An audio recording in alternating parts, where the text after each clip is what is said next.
बिस्मिल्लाहिर्रहमानिर्रहीम, अस्सलाम वालेकुम। आप देख रहे हैं व्यूज़ मैटर। मैं हूं मुर्तज़ा डार। वज़ीर-ए-आज़म पाकिस्तान जनाब मियां मोहम्मद शहबाज शरीफ ने कल लाहौर में कुछ सहाफ़ियों से मुलाकातें की।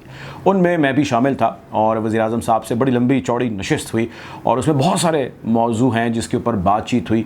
कुछ चीज़ों को उन्होंने बड़ा अच्छा रिस्पॉन्ड किया और कुछ चीज़ों को उन्होंने इग्नोर किया और कुछ चीज़ें ना कह के भी उन्होंने बहुत कुछ कह दिया और जो कुछ वो कहना चाहते थे वो कह के भी उनकी बात में दमख़म ना दिखा। आज की इस स्टोरी में मैं आपके साथ, आज के इस वीलॉग में आपके साथ कुछ चीज़ें शेयर करता हूं जो मेरी ऑब्जर्वेशन है। बाकी कुछ और सहाफ़ी भी वहां पर मौजूद थे, उन्होंने भी यकीनी तौर पे अपने अपने ओपिनियंस जो है वो शेयर किए अपने राइटअप्स के अंदर और अपने वीलॉग्स के अंदर।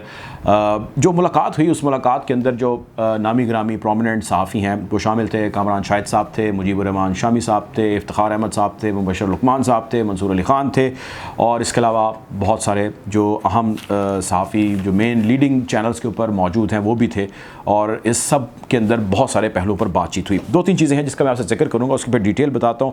उन्होंने इस वक्त की जो उनकी हालत इज़हार है उसका उन्होंने जिक्र किया। इसके बाद उन्होंने आर्मी चीफ़ और जनरल कमर जवेद बाजवा साहब के हवाले से जिक्र किया। फिर इसके बाद उन्होंने बैरूनी मुदाखलत पर जुडिशल कमीशन या ओपन इंक्वायरी का जिक्र किया। मई के आखिर में पाकिस्तान तहरीक इंसाफ के लॉन्ग मार्च का भी उन्होंने जिक्र किया कि वो उसको किस किस्म की डीलिंग करने का उसके साथ इरादा रखते हैं और वो चीज़ उनको किस हद तक परेशान किए हुए है। चाइना की पाकिस्तान के अंदर इन्वॉल्वमेंट के हवाले से भी उन्होंने जिक्र किया, मैं आपको उसकी भी डिटेल शेयर करूँगा। और इसके साथ साथ नवाज़ शरीफ की वापसी, मौरूसी सियासत समेत और भी कुछ अहम पहलू थे जिसका उन्होंने जिक्र किया।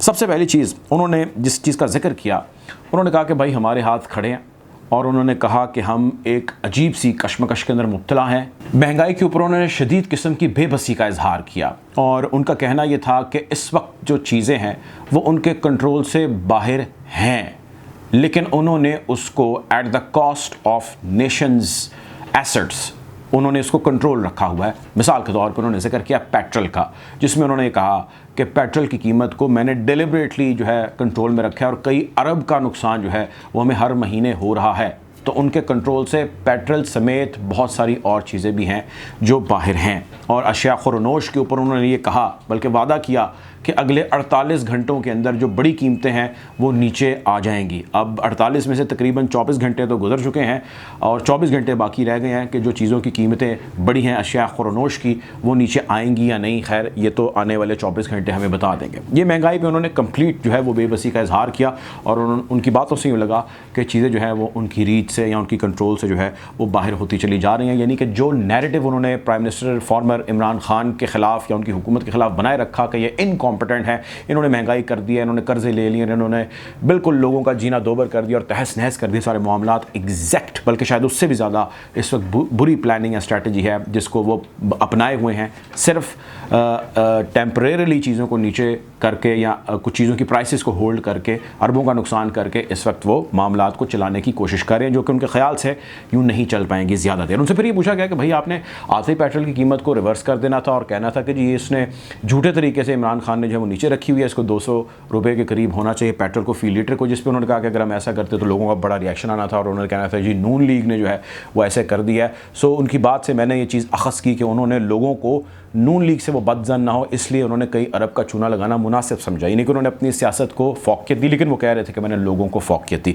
इसको आप जो भी चाहे मतलब निकाल लीजिए। अगली चीज़ आर्मी चीफ़ और जनरल कमर जवेद बाजवा समेत जनरल फैज़ के हवाले से जिक्र हुआ। हमारे साथी हैं, कॉलीग हैं अजमल जामी साहब, बड़े क्रेडिबल किस्म के सहाफ़ी हैं। उन्होंने सवाल किए, 2-3 से उनके सवाल थे और बड़े जानदार सवाल थे। उन्होंने पूछा प्राइम मिनिस्टर साहब से कि आर्मी चीफ साहब की मुद्दत मुलाजमत जब पूरी होगी तो क्या उनको एक्सटेंशन देंगे आप और आप उसमें पिक एंड चूज़ करेंगे या जो मेरिट पे सीनियरिटी पे आर्मी चीफ़ का अहल होगा शख्स आप उसको आर्मी चीफ़ तैनात करेंगे। जिसका जवाब उन्होंने दिया कि हम मेरिट जो है उसको फॉलो करेंगे और हम सीनियरिटी जो है वो उसको फॉलो करेंगे और आइन और कानून के ऐन मुताबिक और मेरिट्स को सामने रखते हुए हम फैसला करेंगे। ये तो उन्होंने आर्मी चीफ़ जनरल कमर जवेद बाजवा के जाने के बाद नए आर्मी चीफ़ का जिक्र किया। फिर उनसे स्पेसिफिकली जो सवाल पूछा गया, अजमल जामी साहब ने पूछा और वो सवाल ये पूछा कि ये बताइए कि मरीम नवाज़ साहिबा जो है वो फॉर्मर DG ISI और मौजूदा कोर कमांडर जो पेशावर हैं जनरल फैज़ हमीद, उनके हवाले से कुछ सख्त किस्म के बयानात, स्टेटमेंट्स दे रही हैं। क्या ये उनकी ज़ाती राय है, उनकी अपनी स्टेटमेंट है, या ये पार्टी का मौक़िफ़ है? क्योंकि ज़ाहिर है वो पार्टी को रिप्रेजेंट करती हैं। जिसके जवाब में शहबाज शरीफ साहब ने इस चीज़ को या इस नैरेटिव को या उनके जनरल फैज़ हमीद के हवाले से जो बयान है उसको इग्नोर करने का कहा, या उन्होंने कहा कि नहीं, बाज़ दफ़ा फ़रते जज्बात के अंदर या जब बंदा बोल रहा होता है तो वो इस किस्म की बात कह जाता है, उसका ये मतलब नहीं होता, या वो ये कहना नहीं चाहता, आप इस चीज़ को इग्नोर कीजिए। उनका ये कहने के बाद एक हल्का सा कहका भी जो है वहाँ पर लगा और लोगों ने कहा अच्छा चले जी आप कह रहे हैं तो हम इसको इग्नोर करते हैं और आगे जो है वो बढ़ते हैं। उसके बाद फिर एक और हमारे कॉलीग सहाफ़ी उन्होंने सवाल किया तो प्राइम मिनिस्टर साहब को याद आया कि नहीं, मुझे इस सवाल का दोबारा जवाब देना चाहिए, शायद मैंने ठीक जवाब नहीं दिया जनरल फैज़ वाले मामले के ऊपर। तो उन्होंने कहा कि नहीं, मरीम नवाज़ साहिबा की बातों का ये मतलब नहीं है, यानी कि जो भी मरीम नवाज़ साहिबा कह रही हैं वो जनरल फैज़ हमीद के बारे में जो कह रही हैं उसका उनका ये मतलब नहीं है। अब वो क्या कह चुकी हैं और उनका ये मतलब है या नहीं है, इसकी ट्रांसलेशन वज़ीर-ए-आज़म ने ये कह कर की कि वो ये कहना नहीं चाहती थी या उनका ये मतलब नहीं था। बहरहाल अब आप इसके हवाले से जो भी डिटेल्स या अख़ज़ करना चाहें वो आप कर सकते हैं। उनसे फिर एक और सवाल किया गया बैरूनी मुदाखलत का, जो अमेरिका का एक बड़ा पाकिस्तान के अंदर रीसेंट रोल है जिसका जिक्र प्राइम मिनिस्टर या former prime minister Imran Khan कर रहे थे। उनसे सवाल ये किया गया कि आप दूध का दूध और पानी का पानी कर दें, आप ऐसा करें कि एक जुडिशल कमीशन बना दें, जिसका मुतालबा जो है वो पाकिस्तान तहरीक इंसाफ भी कर रही है, और सबसे बड़ा इंक्वायरी का जो फोरम क्रेडिबल तस्वर किया जाता है वो जुडिशल कमीशन ही तस्वर किया जाता है। ज़ाहिर है उसके अंदर बड़े क्रेडिबल किस्म के जजेस होते हैं। एक बड़ा लार्जर बेंच आप फॉर्म करें, जुडिशल कमीशन इसकी इंक्वायरी करे और ओपन इंक्वायरी कर लें, यानी कि अवाम के सामने उसकी इंक्वायरी करें, उसकी तमाम डिटेल्स लोगों के सामने आनी चाहिए ताकि दूध का दूध और पानी का पानी हो जाए।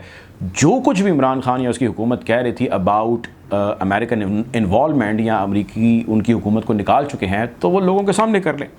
इसका जवाब उन्होंने गोल मोल कर दिया, और उन्होंने गोल मोल इस तरह किया जिस तरह उन्होंने ये कहा कि मैं माजी इस चीज़ से भरा पड़ा है कि इमरान खान जुडिशल कमीशन बनवाते हैं और बाद में उसके फ़ैसलों को तस्लीम नहीं करते। चुनाचे ही नहीं, उन्होंने कहा कि इस दफ़ा भी अगर जुडिशल कमीशन बन गया और इन्होंने तस्लीम ना किया तो मैं इस किस्म की जो है वो एक्टिविटी को पसंद नहीं करूँगा। हाँ, हमने इसके हवाले से एक इंक्वायरी कमेटी जो है वो बना दी है और वो इंक्वायरी कमेटी जो है वो अपनी फाइंडिंग्स वगैरह देगी। फिर उन्होंने माजी के कुछ रेफरेंसेस का जिक्र किया जिसमें फ़ॉरेन इन्वॉल्वमेंट का जिक्र है। फिर उन्होंने भारत का जिक्र किया, उन्होंने कहा कि जी भारत पाकिस्तान को थ्रेट करता है या पाकिस्तान के अंदर मामलात के अंदर इंटरफेयर करता है तो इसका क्या मतलब तसव्वुर किया जाए। तो इस सारे नैरेटिव को उन्होंने रिडंडेंट कहा, उन्होंने रद्द किया, उन्होंने कहा जी सब झूठ है, बकवास है, इमरान खान झूठ बोल रहे हैं, गलत बयानी कर रहे हैं, ऐसा कुछ भी नहीं है। और जो सवाल असल था जुडिशल कमीशन बना के पब्लिक इंक्वायरी करने का उसको उन्होंने इग्नोर किया, और इमरान खान के जो बयानिया है उस बयानी को भी उन्होंने नफ़ी किया, उसको रद्द किया। खैर अगली बात हुई और इस चीज़ पे मैं बड़ा सरप्राइज़ हुआ, हैरानगी हुई मुझे, और मैंने सोचा कि यार एक शख्स जो मुल्क का वज़ीर-ए-आज़म भी है और वो लीड भी कर रहा है, अपनी टीम का कैप्टन भी है, और वो इस वक्त एक ऐसे मनसब पर बैठा है जिससे हम इस किस्म के जवाब का तकाजा नहीं करते। उनसे सवाल जो किया गया वो इलेक्शंस के हवाले से किया कि जी इलेक्शंस जो हैं वो अपने मुकर्ररा वक्त पर होंगे या पहले होंगे, जिसके जवाब में वो जब उसकी तफसील बयान कर रहे थे तो उनका कहना ये था कि इलेक्शंस अगले साल मई में ही होंगे, यानी कि हमारी हुकूमत के ख़त्म होने में 1 साल का वक्त रह चुका है। जिसके जवाब में वहाँ पर या जैसे उन्होंने जवाब दिया तो फिलबदी जो है हबीब अकरम साहब वहाँ पर बैठे थे बिल्कुल मेरे सामने, सीनियर सहाफ़ी हैं, उन्होंने बिल्कुल फ़ौरी तौर पर उनको टोका वज़ीर-ए-आज़म को। उन्होंने कहा कि जी आपकी जो हुकूमत है वो मई में नहीं जा रही, वो अगस्त तक का आपके पास टाइम है, यानी कि आप जितना टेन्योर है आप उस टेन्योर से भी 2 महीने जो है वो कम टेन्योर अपना बता रहे हैं। तो लोग एक दूसरे को हैरानगी से देखने लगे कि जी वज़ीर-ए-आज़म है और उनको ये नहीं पता कि उनकी हुकूमत जो है वो कितने अरसे के लिए, कितने टेन्योर के लिए यहाँ पर मौजूद है। तो उन्होंने फ़ौरी रियलाइज़ किया कि यार एवरीवन इज़ सेइंग कि अगस्त के अंदर हमारी हुकूमत टेन्योर पूरा कर रही है और उसके बाद इंटरिम सेटअप आएगा। तो उन्होंने फ़ौरन जी बिल्कुल हाँ जी आप ठीक कह रहे हैं। तो उसमें एक ख़ासी कन्फ्यूजन या क्लैरिटी ऑफ थाट ना देख कर मुझे हैरानगी हुई, और यानी कि इसी तरह कि किसी एक खिलाड़ी ने मैच खेलना है, उसको ये नहीं पता कि ये 20 ओवर्स का मैच है या ये 25 ओवर्स का मैच है या ये 30 ओवर्स का मैच है, बस वो मैच खेलने के लिए आ गया। खैर आगे बढ़ते हैं। अगली बात उनसे ये हुई कि ये बताइए कि अब ये जो महीना चल रहा है 20 मई के बाद आप लोग क्या करने वाले हैं, या 20 मई से पहले कर लेंगे। उनसे सवाल इस तनाजुर में पूछा गया कि पाकिस्तान तहरीक इंसाफ अपना लॉन्ग मार्च प्लान किए हुए है, जिसको खूनी मार्च का भी नाम दिया जा रहा है, और पाकिस्तान तहरीक इंसाफ की उससे बहुत सारी उम्मीदें हैं जो जुड़ी हैं और वो इस्लामाबाद की तरफ जाएंगे। आपने बतौर हुकूमत इसको डील करने का क्या इरादा रखा है, किस तरह की प्लानिंग होगी आपकी? जिसका जवाब उन्होंने गोल मोल किया और उन्होंने कहा कि जी ये तो राना सनाउल्लाह साहब, चूँकि वो उनके बाएं जाने बैठे हुए थे, उन्होंने कहा जी ये राना सनाउल्लाह साहब ने मुझे भी नहीं बताया कि उसके साथ डील हमने कैसे करना है। 2-3 सहाफ़ियों ने ज़ोर लगाया और ये जानने की उनसे कोशिश की कि आप ये बताइए आहनी हाथों से आप डील करेंगे, आप उनको प्रोटेस्ट का मौका देंगे, या जो खूनी इनकलाब का जिक्र हो रहा है आप स्पेसिफ़िकली कुछ इक़दाम उठाएंगे? जिसके जवाब में उन्होंने कहा कि जो होगा वो आइन के मुताबिक होगा, किसी को कानून हाथ में नहीं लेने दिया जाएगा, लेकिन उन्होंने स्ट्रेटजी रिवील नहीं की कि क्या है। जिसके हवाले से जो मेरी अंडरस्टैंडिंग थी या जो वाइब उन सारी चीज़ों से, उनकी कॉन्वर्सेशन से और वज़ीर दाखिला साहब की कॉन्वर्सेशन से आई, वो ये थी कि हुकूमत प्लान करती है या रखती है कि कुछ लीडरान को हाउस अरेस्ट किया जाएगा, कुछ जो सेकंड टीयरशिप के या उससे नीचे के लोग हैं मुमकिन है कुछ को उससे पहले ही कहीं पर रोक दिया जाए, या नज़रबंदी भी हो सकती है, या कुछ लोगों को जो उससे भी नीचे टीयरशिप के उनको उठाया भी जा सकता है। लेकिन इन सब बातों में एक बात एविडेंट होती दिखाई दे रही थी कि हुकूमत टफ़ डीलिंग करने जा रही है इस लॉन्ग मार्च को लेके, और उसमें रुकावटें भी डाली जाएंगी, उसमें तो कोई दूसरी राय नहीं है, लेकिन उस रुकावटों से अगला स्टेप लिया जाएगा और वो उठाए जाने का होगा या हाउस अरेस्ट किए जाने का होगा कुछ लोगों का। ये मेरी अजम्पशन है, ये मुबैना तौर पर मेरा ख़्याल है कि इस किस्म की चीज़ें इक़दाम हो सकते हैं, और मेरा ये भी ख़्याल है कि ये जल्द होंगे। ये आखिरी जो हफ़्ता है उसका वेट नहीं किया जाएगा, या आखिरी जो 10 दिन होंगे इस महीने के, उसके करीब करीब ये सारी एक्टिविटी जो है वो पकड़ धकड़ का मामला जो है वो शुरू हो सकता है। खैर, उससे अगली चीज़ ये है, उनसे पूछा गया ये बताइए कि नवाज़ शरीफ साहब वापस कब आ रहे हैं। असदुल्ला खान हमारे दोस्त हैं, सहाफ़ी हैं, पुराने कॉलीग हैं, उन्होंने पूछा कि उनकी पहले बताएं तबीयत कैसी है और फिर बताएं वो वापस कब आ रहे हैं। जिसके जवाब में उन्होंने कहा कि मैं उम्मीद करता हूं कि आप दिल से सवाल पूछ रहे हैं, आप यानी कि कोई तंज़िया या आप कोई मजाक नहीं उड़ा रहे। फिर उन्होंने रेफरेंस दिया कुलसूम नवाज़ साहिबा जो है उनका इंतकाल हो गया, तो उससे कबल उन्होंने कहा कि जी उसको भी एक ड्रामा करार दिया जा रहा था, बड़ा अफसोसनाक वाक़या है। और जवाब को उन्होंने उनसे नत्थी करके या उस वक्त जो लोग उनके बारे में ख्याल करते हैं तो उससे नत्थी करके गोल कर दिया, और ना ही उन्होंने नवाज़ शरीफ साहब की तबीयत का बताया और ना ही उन्होंने नवाज़ शरीफ साहब की वापसी का जिक्र किया। फिर उनसे पूछा गया कि अच्छा चले ये बता दें फिर आप कि जो मौरूसी सियासत है आपके ऊपर या आपकी जमात के ऊपर उसका इल्ज़ाम लगता है, आप मुल्क के वज़ीर आज़म हैं और आपसे नीचे जो आपके बेटे हैं वो एक सूबे के वज़ीर आला हैं, तो क्या ये मौरूसी सियासत नहीं है? उसके जवाब में उन्होंने कहा कि हमज़ा यानी उनका जो बेटा है जो वज़ीर आला पंजाब हैं उनका इंतखाब, और उससे पहले उन्होंने कहा कि जी हमने परवेज़ इलाही साहब को ऑप्शन दी, परवेज़ इलाही साहब के साथ हमारी नहीं बनी, तो चुनाचे मेरा बेटा इसलिए बन गया क्योंकि हमारी जमात का ये फ़ैसला था। उन्होंने कहा जी मेरा कोई फ़ैसला नहीं है, ये मेरी जमात का फ़ैसला है कि मेरा बेटा जो है वो पंजाब की बाग दौड़ संभालेगा। चुनाचे मौरूसी सियासत के ऊपर उन्होंने अपनी पार्टी को इसका जो ज़िम्मेदार ठहराया कि जी मेरी पार्टी ने मेरे बेटे को इंतखाब कर लिया है।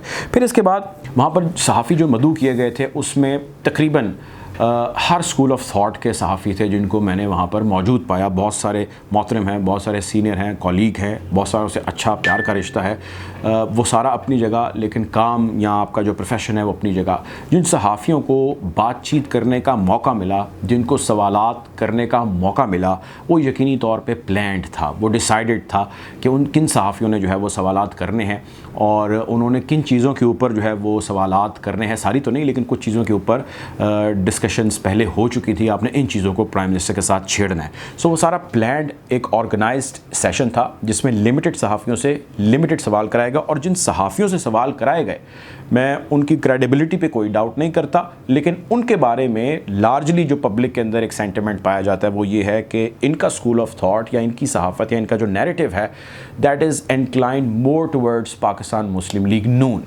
खैर, मैंने जो ऑब्ज़र्व किया वो मैंने आपसे शेयर किया। अगर किसी का दिल दुखा है मेरे कॉलीग का तो मैं उससे पहले ही माज़रत चाहता हूँ, लेकिन ये वो चीज़ है जो वहाँ पर दिखी। चूँकि बहुत सारे ऐसे लोगों का भी वहाँ पर दिल दुखा जो बहुत ज़्यादा प्रो नून लीग तो सेंटिमेंट नहीं रखते, लेकिन वो वहाँ पे उसको एक फ्यूटाइल एक्सरसाइज ना समझते। अगर उनको बुलाया जाता, उनसे सवालात करने का उन्हें मौका दिया जाता और वो सवालात करने का मौका दिया जाता जिसके जवाबात उनको देने चाहिए, जो असल सवालात हैं, ना कि वो सवालात पूछे जाते हैं जिन सवालात को हम कुछ प्लान्ड सवालात कह सकते हैं। खैर, ये सारी जो मुलाकात थी, उस मुलाकात के अंदर होने वाली रूदात थी और उस रूदात के हवाले से वो चीज़ें मैंने आपसे शेयर की हैं जो one of the most important points मुझे लगे। इसके अलावा बहुत सारी और बातें हुई जिसके ऊपर उन्होंने अपने इज़हार ख़याल किया और उस सेशन के अंदर तकरीबन पौने 2 घंटे के करीब, 2 घंटे के करीब फॉर्मल इनफॉर्मल आप मीटिंग इसको कह लीजिए, खाना भी जो है वहाँ पर दिया गया और वज़ीर-ए-आज़म ने हम सारे सहाफ़ियों के साथ वहाँ पर बैठ के खाना भी खाया और बड़ी इंटीमेट किस्म की जो है वो उन्होंने गुफ्तगू भी की। अब इस सब के अंदर जो मेरी ऑब्जर्वेशन है वो मैं कंक्लूड करता हूँ 2-3 चीज़ों के अंदर।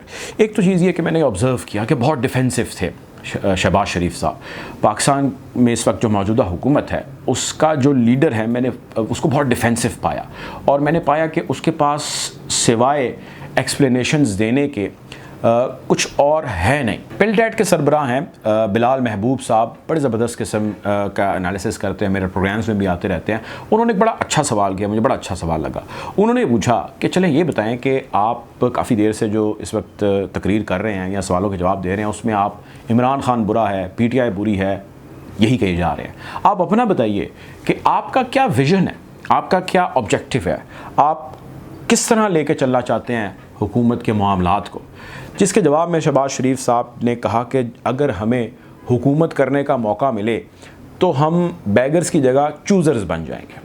उन्होंने फिर कहा कि जी आप मुझे ये बताइए आप विज़न क्या लेके चलना चाहते हैं। उन्होंने कहा मेरा विज़न यही है कि मैं चूज़र बनना चाहता हूँ। अब ये कितना ब्रॉडर विज़न है और ये कितना प्रैक्टिकल विज़न है इसका अंदाज़ा आप ख़ुद लगा लीजिए। मैं आप पर ये चीज़ छोड़ता हूँ, लेकिन इस सारी मुलाकात के बाद एक बात तय थी और वो सारे सहाफ़ियों के जहनों में भी थी, कुछ की ज़बान पर आई और कुछ की ज़बान पर नहीं आई। वो ये आई कि पाकिस्तान मुस्लिम लीग नून या इस वक्त जो जॉइंट गवर्नमेंट है इसके आसाब पर सवार पाकिस्तान तहरीक इंसाफ की party, Pakistan Tehreek Insaf as a जमात है, Imran Khan as a leader है और ये तमाम के तमाम मिल के इस वक्त इमरान खान की जो सियासत इस वक्त वो कर रहे हैं या जो कुछ भी वो कर रहे हैं, जो जलसे कर रहे हैं, तकारीर कर रहे हैं, पॉडकास्ट कर रहे हैं, हर चीज़ जो है इस वक्त मौज़ूए बहस थी। यानी कि ऐसी मीटिंग्स मैंने माजी में भी बहुत सारी अटेंड की हैं। उन मीटिंग्स में लीडरान अपना विज़न, अपना मिशन, अपने ऑब्जेक्टिव्स, अपने टारगेट्स शेयर करते हैं और उनके ऊपर सवाल जवाब होता है और क्रिटिसिज्म भी होता है और खुल के होता है।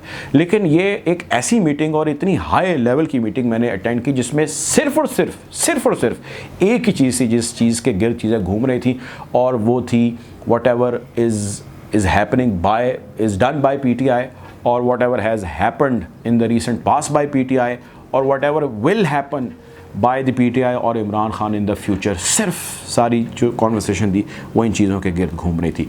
कोशिश करेंगे कि इस किस्म की मज़ीद ख़बरें और वाक़यात आपके साथ यूँ ही शेयर करें। अपना ख्याल रखें, दुआ में याद रखें। अल्लाह हाफ़िज़।